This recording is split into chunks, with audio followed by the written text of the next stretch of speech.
আমাদের দাবিটি হচ্ছে, চরণ মনোযোগ দিয়ে শোনো, সকল গ্রেডে অযৌক্তিক বৈষম্যমূলক কোটা বাতিল করে সংবিধানে উল্লিখিত অনগ্রসর গোষ্ঠীর জন্য কোটাকে ন্যূনতম পর্যায়ে এনে সংসদে আইন পাশ করে কোটা পদ্ধতিকে সংস্কার করতে হবে।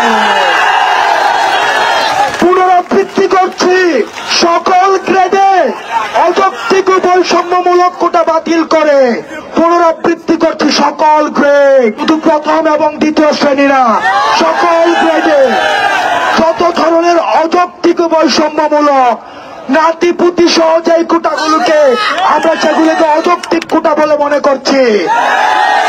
পোষ্য বলতে পশু পাখিকে বোঝায়, বাসার গরু ছাগলকে পোষ্য বলা হয়, আমরা পোষ্য কোটাকে বোঝাচ্ছি।